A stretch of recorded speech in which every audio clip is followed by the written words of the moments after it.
you, my dear, need to go to Yes, the kitchen. I am going to head over to the kitchen and chat here with Rick Overby. He's the executive chef at Ruth's Chris Steakhouse. Hello, and you are already getting started on our Ahi Tuna Appetizer, one of the most popular things over at the restaurant. Yeah, absolutely.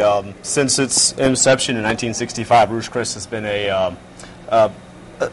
#1 steakhouse that people would want to go to, and one of our #1 appetizers is our Ahi Tuna Appetizer. It's not a steak as far as I know, but it's a tuna steak. It's not a steak. It's not a steak. It does have a tuna steak to it. Okay. Next time I come in, next time we'll do a steak for sure. That sounds See what good. we can do for that. We'll hold you to that. Okay. Now, what kind of ingredients do you need for this particular appetizer? Well, it's really 3 main components. You have your ginger salt or mustard sauce, and then we're going to top that all with some fresh ginger and our julienne vegetables, which is carrot, daikon, and cucumber. And then we're going to sear the tuna in a blackened seasoning with some fresh canola oil. And once that's all set to go, good to go, we'll put it together and be done to get ready to serve. Looks really, really good. Any tips on buying the tuna steak that you have there? Yeah, you want to look for tuna that's nice and firm in color. It should have a nice pink, reddish, resilient type color to it. Obviously, like any fish, no aroma. You don't want anything that's going to overpower you or smell.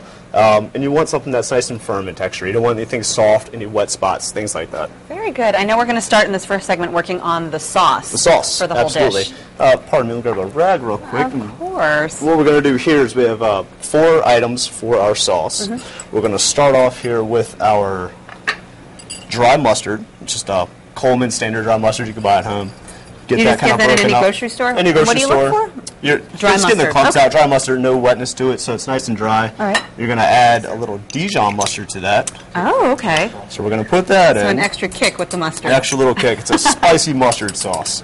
And this is actually one of Ruth Fertel from Ruth's Chris. This is one of her signature recipes that she loves. And she came up with this, and ever since 1965, like I said when we started, it's been one of our top sellers. So that is really cool. The main thing with this sauce, and I guess with any sauce that you're making, you really want to make sure you incorporate all your ingredients. And this we're going to turn into a paste. So we get all the powder, the clumps of the dry mustard, get that broken down, and then we're going to slowly, once that's into a nice paste. Yeah, Here, please. If I do this, please. and then you're going to add something to this, it looks like. We're going to take that, and we're going to add a little bit of extra soy sauce. Okay. And we're going to do that slowly. That way we ensure you get all the clumps broken out. If you do it too quick all at once, you end up with clumps, and those are things that never come out of a sauce. That's a chef's worst nightmare. Here's the thing. What do I do with that clump inside the whisk? Keep stirring. All right, all right. Keep stirring. I promise it'll come out. Okay. I believe you. We get all that liquid in there, start breaking down. We'll get a little bit more. Okay. So don't do it all at once, which is, of course, my inclination. That's, well, most people would want to just kind of put it all together, but some of the better things that you do are kind of layered. And it's all about layering your flavors. So we're going to add the rest of the soy sauce here. So it's just more soy sauce. More Is this regular, not light, just your normal kind? Does it matter? Typically, if I was at home, I would do light. That way I can control the amount of salt and the amount of sodium that's in there. With this recipe, however, it is...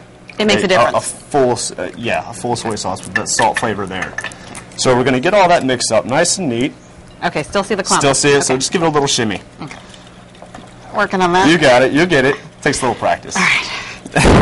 I'm kind of breaking a sweat here.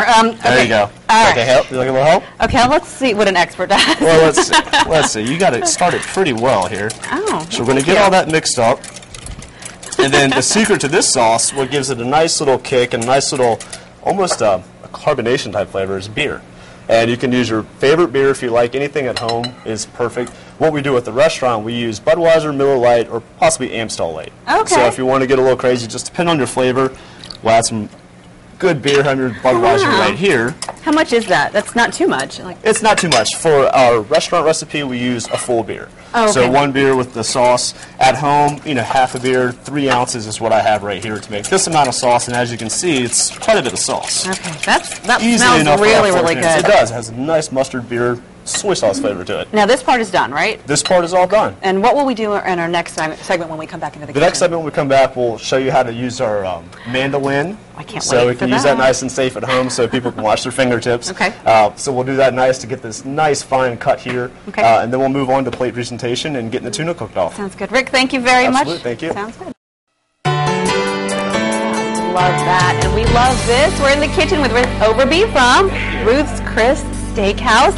You heard our actors. They would like some ahi tuna. Well, everybody here seems ready to go. So yeah, we are ready to go. And you're going to show us how to use one of these to make this vegetable one of creation. a chef's favorite tools when it comes to doing mass quantities of small cutting. So what we have here, this is a 1/18 inch julienne of carrot, daikon, and cucumber.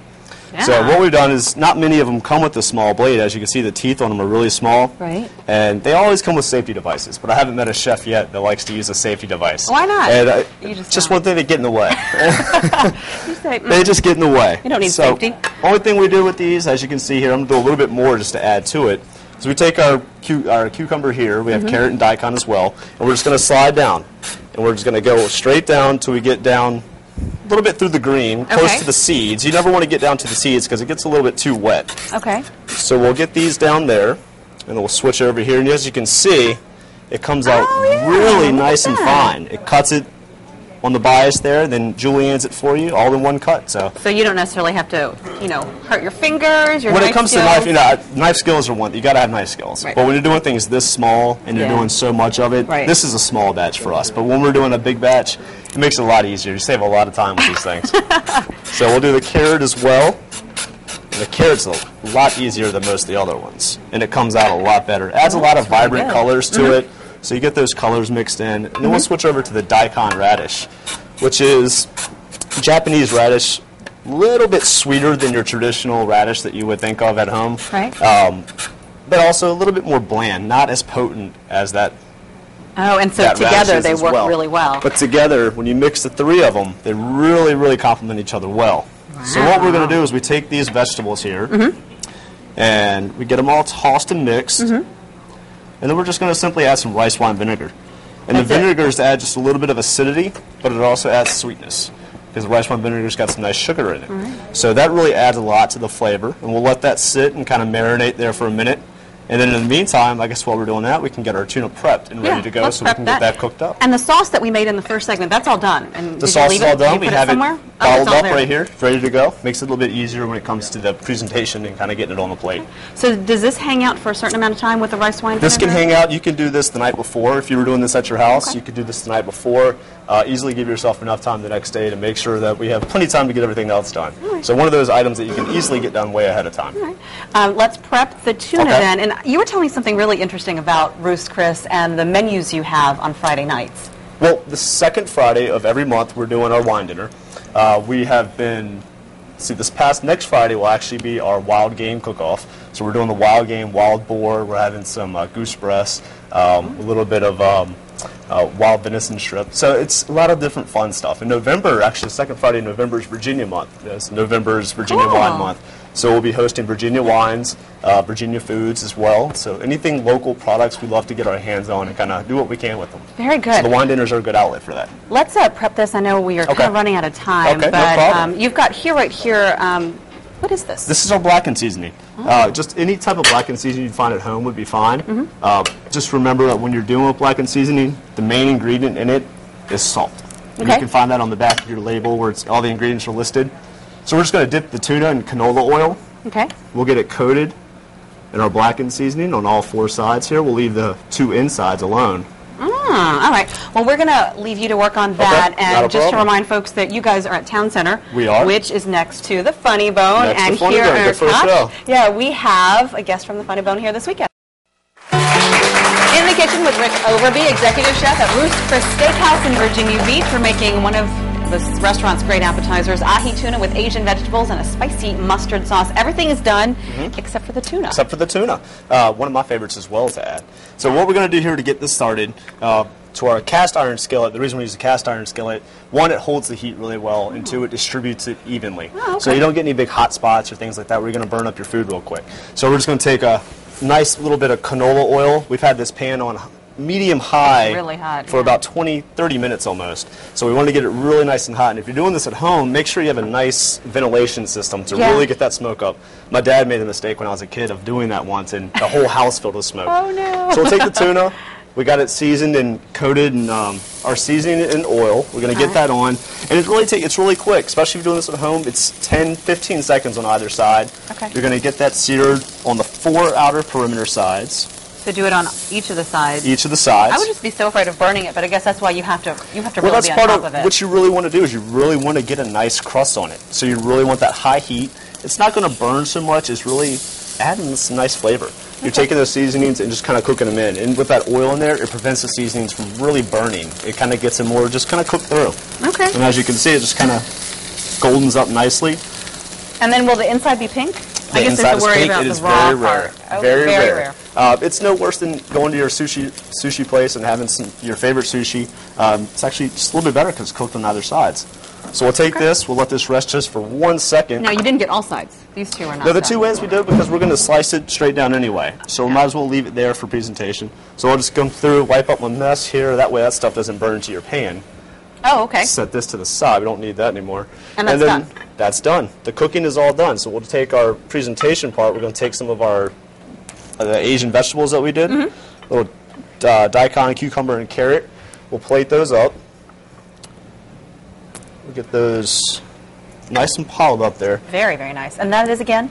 This is pickled ginger. I don't think we talked about this. No. It's just a nice little bit of ginger that's been pickled for a while, and that nice pink flavor to it, or not pink color to it. Right, I'm sorry. Can't really It tastes taste the different. pinkness, yeah. But we get that on there. We'll take some more fresh cilantro that we have here. We'll get that plated up just as Very, well. very nice. So the colors on this are absolutely, I mean, it's just gorgeous. Well, and healthy too. I mean, quite honestly, when you're You can't- talking about something that's tuna, it's full all of natural. protein, low fat. The worst thing in here is coating the tuna in oil. So that's really not that much. So we'll just take the tuna, and for this part, you really want to make sure you have a really nice sharp knife. Okay. We are going to have you do this. Okay. And then at the end of the show, we'll kind of gather back here in the kitchen Okay. and try out this because it Sounds looks good. wonderful and it smells Hopefully really, it really tastes good. as well as it looks and You know, smells. Rick, I think it will. Thank you very much. Thank you. Appreciate it.